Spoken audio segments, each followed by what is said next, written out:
Bueno, dice que estamos iniciando.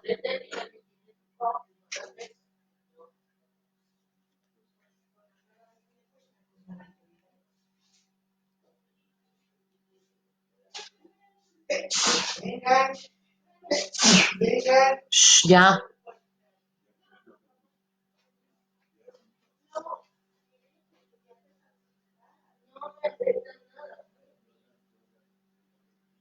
Hola, hola.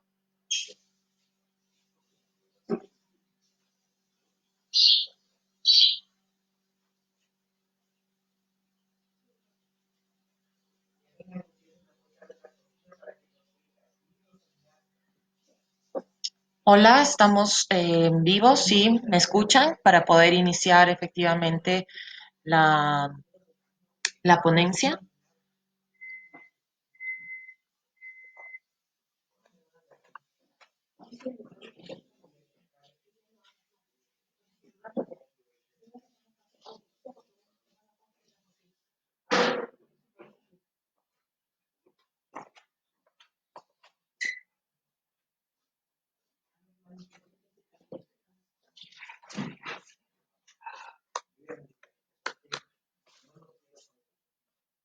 Si me pueden confirmar si me escuchan. Estamos ya en vivo, tengo entendido. Se escucha perfectamente, me acaban de confirmar. Bueno, muy buenos días. Mi nombre es Stephanie López, para aquellas personas que no me conocen. Actualmente me desempeño en mi calidad de defensora pública, específicamente en el ámbito penal. Antes de iniciar mi ponencia, pues quiero agradecer infinitamente a CIPLEX, así como al Grupo de Penalistas Ecuador, que me han permitido formar parte de tan excelente grupo, así como compartir un poco de conocimientos en esta fecha para poder nosotros compartir aspectos en el ámbito penal. Bueno, el tema que a mí efectivamente me han asignado en este momento a través de los organizadores se titula La exasperación en el procesamiento penal en cuanto tiene que ver a los delitos en contra de la salud pública. Al hacer este tema de exasperación, cuando nos preguntamos qué queremos decir, pues es efectivamente al aspecto de la criminalización o el aspecto de persecución del ius puniendi estatal en cuanto al tema más principal, que es drogas. Entonces, en fin, lo que vamos a exponer en este día, en estos pocos minutos, es simplemente el tema de sustancias sujetas a fiscalización, el tipo penal que efectivamente lo tipifica, cuándo es una conducta penalmente relevante y cuándo efectivamente no, porque es ahí donde tenemos que distinguir efectivamente entre el traficante y entre las personas consumidoras. Para poder iniciar mi disertación o mi exposición, yo he tratado de dividir didácticamente en ciertos puntos este tema de drogas. Y como es corto el tiempo, no quiero adentrarme efectivamente a tratar historia de drogas, tipos de drogas, sino al contrario, compartir aspectos prácticos que nos sirvan el momento efectivamente que nos encontramos en casos de drogas y que nos sirvan para solucionar efectivamente el caso que se nos presente. Es en este sentido donde mis premisas básicas que quiero compartirles es el aspecto de que, como todo Estado, el Ecuador efectivamente genera políticas públicas en cuanto a drogas. Como otro punto, tenemos que dentro de esas políticas públicas se generan umbrales permitidos para la tenencia o consumo de drogas. También tenemos otra premisa que tenemos que partir, que es el aspecto de tablas de drogas, que ya vamos a profundizar el por qué efectivamente se crean esta tabla de drogas. Y más allá, premisas de que existen aspectos de normas constitucionales, así como legales, que protegen el aspecto del consumo de sustancias catalogadas y sujetas a fiscalización. En este orden de premisas voy a tratar de desarrollar brevemente el aspecto de cada una de ellas. En primer lugar, he mencionado que el Estado genera políticas públicas en cuanto a drogas. Es así que en el año 2008 se inicia con un aspecto de políticas en el sentido de dar indultos a aquellas personas que habrían sido sentenciadas por narcotráfico, perdonando incluso o indultando, llamémoslo así, el aspecto a las mulas. En este mismo año del 2008, recordemos que se crea la nueva Constitución de la República del Ecuador, en la cual en el tema de drogas va a especificar un artículo que es el 364, la protección, la no criminalización hacia las personas consumidoras. Y más bien adopta el Estado efectivamente esa posición de que tendrá que generar políticas, programas que ayuden efectivamente a que a la rehabilitación de aquellas personas que sean consideradas con aspectos problemáticos en sustancias ilícitas. Perfecto. Dentro de estas políticas también hay otro punto, que es la generación o la creación, llamémoslo así, del Código Orgánico Integral Penal en el 2014, el cual ya establece, más allá de la tipificación, las tablas efectivamente y las escalas y a las penas privativas de libertad que se puede ver inmersa una persona el momento que adecúa su conducta a dicho tipo penal. Es ese sentido donde he desarrollado el proyecto de brevemente de las políticas públicas que tratan de tomar un Estado frente a una problemática que muchas veces lo toma en el aspecto de drogas. En cuanto a los umbrales, que era otra de las premisas que desarrollé al inicio de mi disertación, simplemente por referencia me voy a permitir en esta ponencia, pues efectivamente hacerles notar que a través de la resolución 001-2013 del CONCEP, emitida por el Ministerio de Salud Pública y la Secretaría Ejecutiva del mismo, pues generan umbrales. ¿Y qué quiere decir los umbrales? Que es efectivamente la cantidad permitida que puede una persona tener o poseer para ser catalogada efectivamente como un consumidor. Pero ya luego nos referiremos en el momento de la litigación qué importancia tienen efectivamente estos umbrales.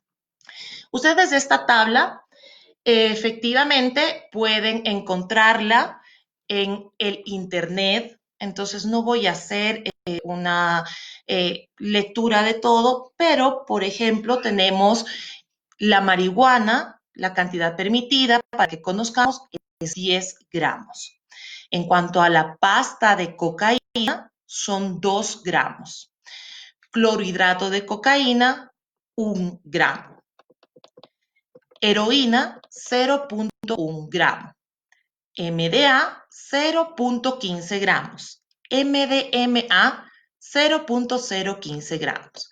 Y anfetaminas, 0.040 gramos.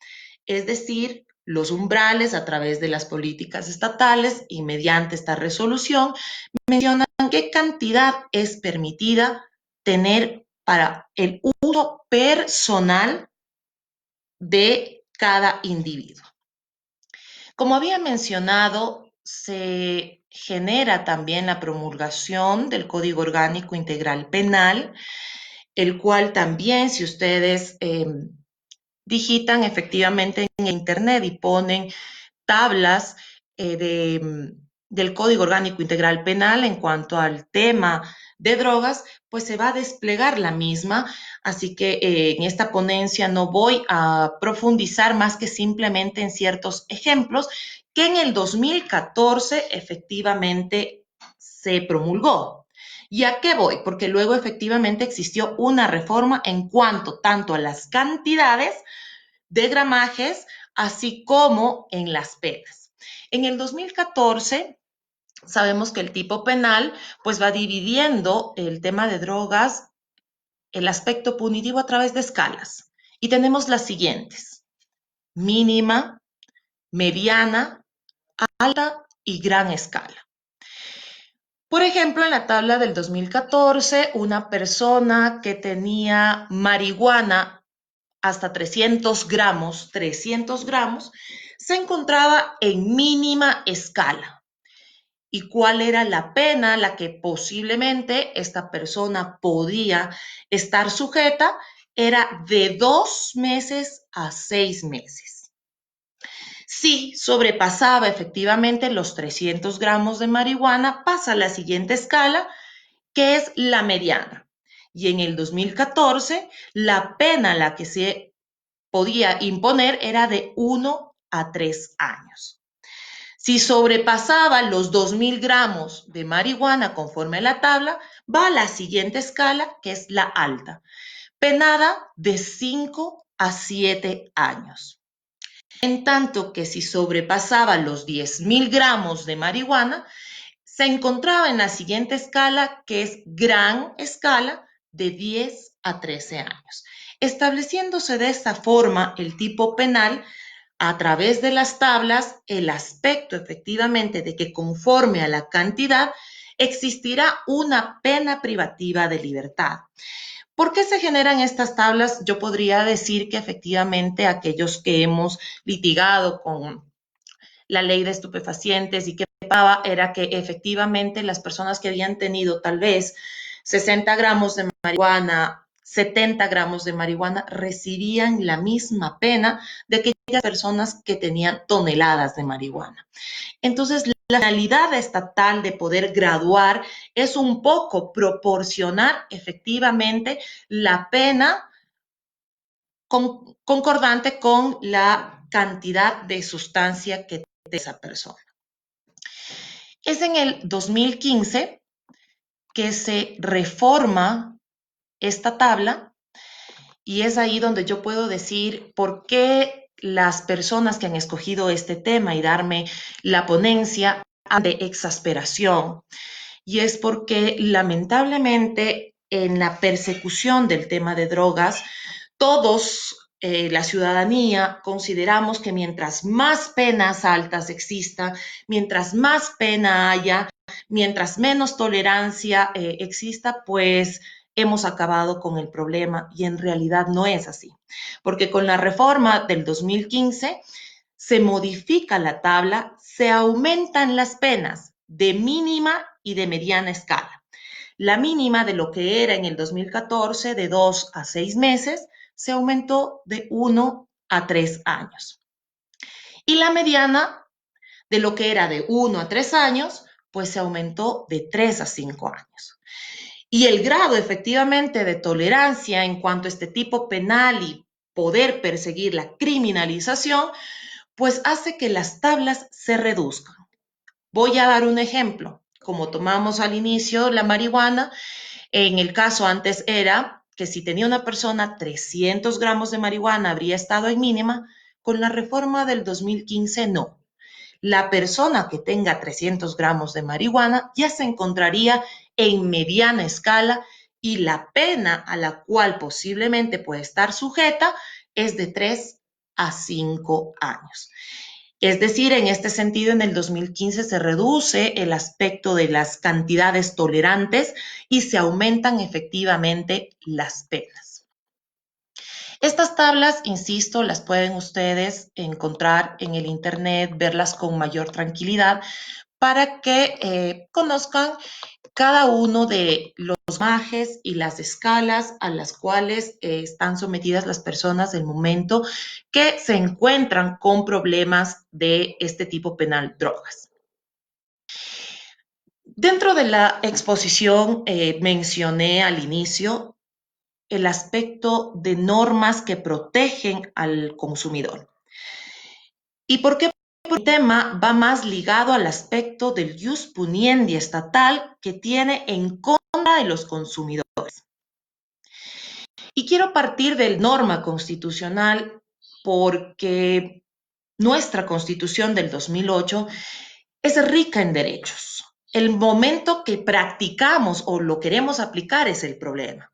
Porque el artículo 1 prevé que somos un Estado constitucional de derechos. Y es lo que siempre la mayoría de abogados, litigantes o incluso los que formamos parte de la Administración de Justicia debemos recordar. Estado constitucional de derechos. Lo que prima es eso, los derechos individuales, colectivos de las personas. En el caso de drogas, pues el artículo 364 de la Constitución de la República del Ecuador prevé y determina que el aspecto de las adicciones es un problema de salud pública. Ustedes, el momento que abran la Constitución, lo van a leer con mayor tranquilidad, pero en resumen es eso, las adicciones es un problema de salud pública y le corresponde al Estado generar ¿qué? Programas coordinados de información, de prevención, de control, para efectivamente tratar este tipo de consumos, no solo de sustancias estupefacientes o psicotrópicas, sino de alcohol y de tabaco, y generar efectivamente a través de diferentes programas tratamientos y rehabilitación para aquellas personas que son consumidores. ¿Y qué nos dice? Ocasionales, habituales y problemáticos. A más de que establece que en ningún momento se permitirá la criminalización ni vulneración de los derechos constitucionales de quién, de las personas consumidoras. Quiero hacer énfasis aquí de que la propia Constitución divide el tipo de consumidores que podemos enfrentarnos dentro de la administración de justicia. No la de aquel ocasional, habitual o problemático, que yo lo diría más fácil, aquel que hace un uso, un abuso o aquel que genera una dependencia en el aspecto de sustancias estupefacientes o psicotrópicas. Entonces no pueden ser criminalizados. ¿Y qué dice que no pueden ser criminalizados? Es decir, no pueden ser sometidos al jus puniendi estatal, a todo un aparataje investigativo, cuando lo que verdaderamente tienen es un problema de salud pública. Concordante con el artículo 364, el Código Orgánico Integral Penal sí establece un tipo penal, que es lógico en los aspectos de droga. Y el artículo 220 nos habla su titulado de tráfico ilícito de sustancias catalogadas sujetas a fiscalización. Contiene sus dos numerales específicamente, pero yo me voy a permitir adentrarme al numeral 1, que es por el que la generalidad de el titular de la acción, pues procede a imputar a las personas que han sido aprehendidas en el tema de drogas. ¿Y por qué hablo de aprehensión?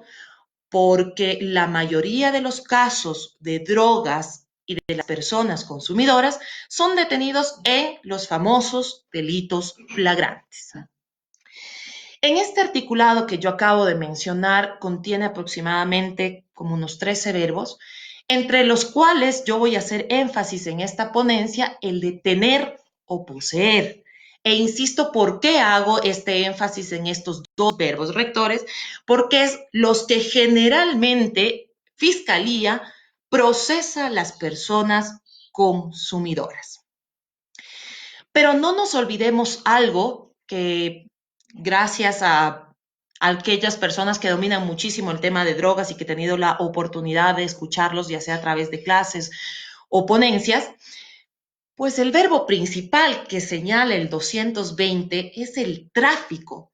Es decir, que cada uno de esos verbos, de esos 13 verbos aproximadamente que tiene ese tipo penal, tienen que estar ligados a la demostración del tráfico. ¿Y qué pasa en la realidad? Que la mayoría pues simplemente dice que formula cargos o imputa proceso por tener o poseer, sin haber demostrado el verbo principal, que es el tráfico. No nos olvidemos que el mismo Código Orgánico Integral Penal, en su inciso final, nos establece el aspecto de que la tenencia o posesión para el uso personal no es una conducta penalmente relevante o no es punible. Pero ¿qué pasaba en la realidad? y puedo aseverar que sigue pasando en la realidad, pues que las personas consumidoras o las personas que tienen o poseen sustancias sujetas a fiscalización para su uso personal, pues lamentablemente siguen exponiéndose a este aspecto de persecución y criminalización. Tal así que debemos recordar la resolución 12-2015 de la Corte Nacional de Justicia, en la que en resumen permitió que efectivamente las personas que eran encontradas en su poder sustancias estupefacientes o psicotrópicas sean procesadas por las diferentes cantidades que tenían, por las diferentes escalas en las que se encontraban y que las penas se acumulen y se sumen. ¿Qué permitía esta resolución? Que hago énfasis, fue muy criticada por vulnerar aspectos constitucionales y por vulnerar aspectos legales, y que en esta ponencia yo no voy a adentrarme a estudiar el aspecto de esta resolución. ¿Por qué? Sería inoficioso y innecesario, ya que conforme la resolución 2-2019 de la misma Corte Nacional, pues deja sin efecto dicha resolución y se deja en resumen que efectivamente tienen que ser criminalizadas en este aspecto. Más bien dicho, deben ser puestas una pena a las personas que sean encontradas con sustancias estupefacientes por aquella que sea más gravosa, es decir, sin sumar absolutamente ninguna pena ni acumularla. Pero volviendo al aspecto de que qué permitió esta resolución, permitió esa criminalización, esa exasperación por parte de las personas de seguir criminalizando al consumidor. ¿Y por qué? Porque aquella persona que fue encontrada con 12 gramos, por ejemplo, de marihuana, que estaría conforme la tabla del 2015 en una mínima escala, la pena que debería imponerse es de 1 a 3 años, y si también fue encontrada pasta base de coca con 2.5 gramos, está en mediana escala y por ende la pena que debe imponerse es de 3 a 5 años. Tendríamos que procesarle a esa persona conforme esta resolución que, insisto, se dejó sin efecto. Las procesaban por las dos cantidades y a las penas que se podían enfrentar esas personas eran, si les ponen la mínima, mínimo, 4 años. 4 años por cantidades bajas que pasaban la gente en la cárcel.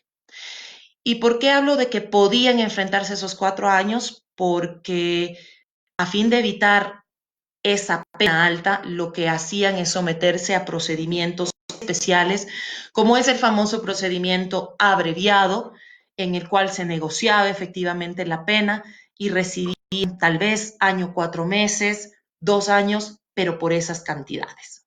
Cuando el titular de la acción, cuando el juez e incluso el abogado litigante sabía que no había dentro del caso esa demostración del verbo principal, tráfico, sino simplemente tener o poseer para el uso personal. Como mencioné, esta resolución que permitió esa criminalización y esas penas acumuladas se dejó sin efecto y ahora pues efectivamente se procesan a las personas por una sola cantidad y en este caso por aquella que sea más gravosa. En cuanto al tema de drogas, es importante hacer énfasis en lo siguiente. Todos los penalistas manejamos efectivamente el aspecto doctrinario y no porque no esté en la ley dejamos de practicar el aspecto de la doctrina. ¿Y por qué hago este llamado de atención? Porque todos los que formamos parte de la Administración de Justicia, es importante que el momento que nos viene un caso, pues tenemos que hacer el análisis de la acto, tipicidad, antijuridicidad y culpabilidad que grandes expositores que me han antecedido pues ya han explicado con profundidad y mayores conocimientos. Pero básico, En el tema de drogas hablamos de una acción humana, el tener o poseer. Y la tipicidad que tiene sus ámbitos, tipicidad objetiva y tipicidad subjetiva, pues vamos analizando si se cumple cada una de esas categorías dogmáticas. Personalmente, en el tema de drogas, yo nunca me sé quedar en el aspecto de tipicidad. Yo voy a la siguiente categoría, que es la antijuridicidad, y que tengo entendido que un compañero que forma parte de este grupo, pues con posterioridad, explicará sobre la antijuridicidad exclusivamente, la cual también cumple con aspectos objetivos y subjetivos y que excluye efectivamente la conducta. Pero ¿por qué yo me adentro en el tema de drogas a la antijuridicidad? Y es porque esta antijuridicidad muchos se quedan en lo formal y no hay un análisis de la antijuridicidad material, que es analizar si efectivamente el bien constitucionalmente protegido, que es la salud pública, está lesionando a aquella persona que ha consumido sustancias sujetas a fiscalización. Con esto quiero decir que si una persona no ha lesionado la salud de terceros, no está traficando con sustancias sujetas a fiscalización, no tiene por qué ser sometida a todo un procesamiento penal y desgaste procesal, porque al contrario lo que tiene es un problema de salud pública y tiene que ser rehabilitado. Veo que me quedan como unos 4 minutos simplemente. Yo quiero terminar mi disertación diciendo lo siguiente. Es importante que el juez, que el fiscal, el defensor o abogado litigante tenga claro este aspecto, porque el momento en que comenzamos a criminalizar a las personas simplemente porque sobrepasa la ley, sabe que la ley me dice que solo puede tener 10 gramos, pero usted tiene 11, nos estamos olvidando de todo el aspecto dogmático y de ese análisis de que tal vez esa persona efectivamente no lesiona el bien jurídico protegido y no tiene que ser su conducta reprochable. Todo este resumen que yo lo he hecho actualmente con las nuevas reformas que entran en vigencia en junio del 2020, pues ya recoge el artículo reformado el artículo 220 de tráfico de sustancias sujetas a fiscalización, estos aspectos, incluso uno muy importante que nunca los abogados litigantes nos olvidamos, que los umbrales que permiten efectivamente una tenencia son meramente referenciales. ¿Y por qué meramente referenciales? Porque una persona puede tener 15 gramos de marihuana, es decir, 5 gramos más del umbral permitido, pero eso no le quita su calidad de que efectivamente nos encontremos frente a un posible consumidor. Eso nos conlleva, cuando yo hablo de posible consumidor, es que si Fiscalía decidió procesarme, tengo que hacer una defensa activa, pedir las diligencias correspondientes, como son los exámenes psicosomáticos, si siguió algún tipo de tratamiento, para poder demostrar dentro del juicio, que generalmente son directos, mi día de consumo.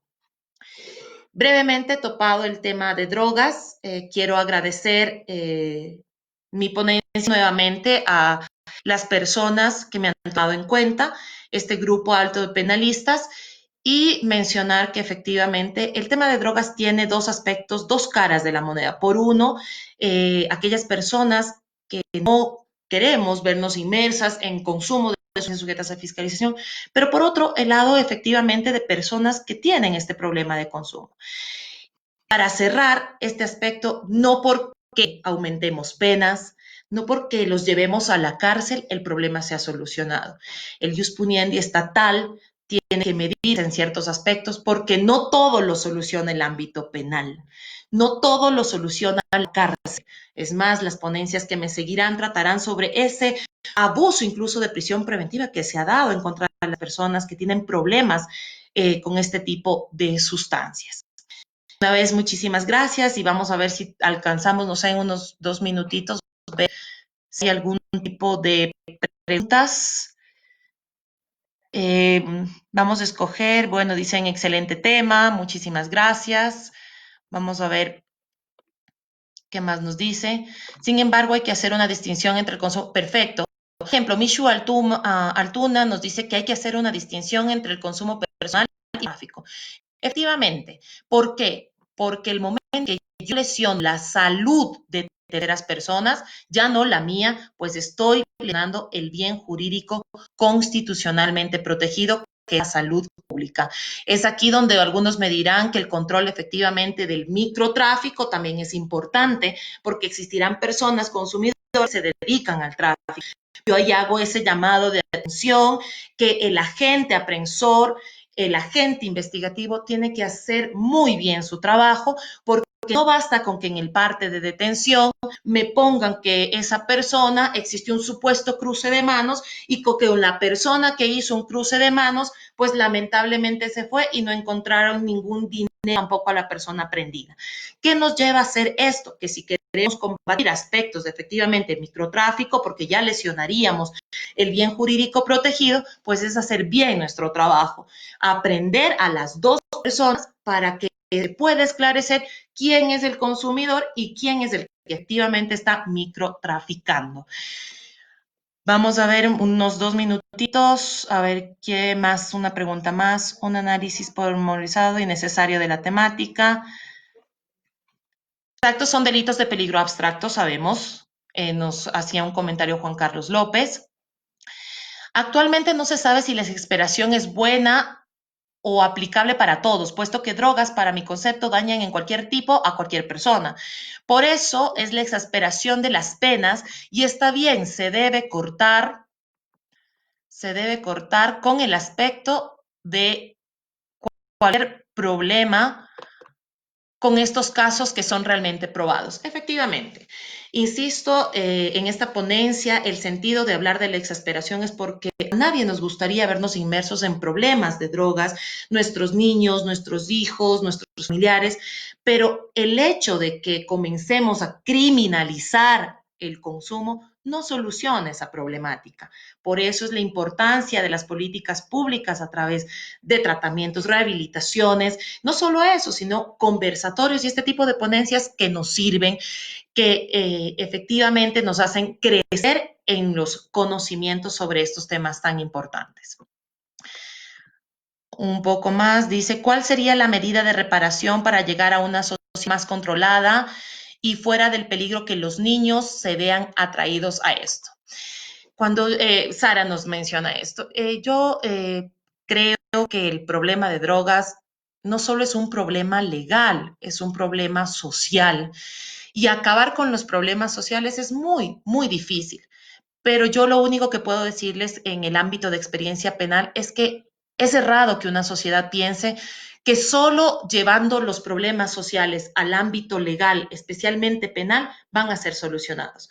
Porque les apuesto que si las cárceles fueran la solución, pues no debería existir ni siquiera defensa pública, ni abogados, litigantes, porque lo que haríamos la mayoría de padres, hermanos, es decir, por favor, señor policía, llévelo a la cárcel a esta persona para que se rehabilite.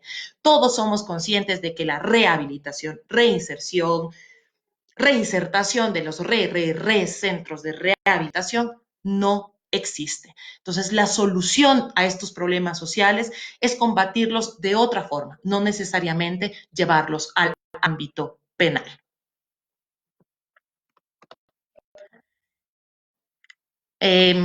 Muchas gracias por las felicitaciones. Un saludo muy cordial al doctor Ernesto Pazmiño.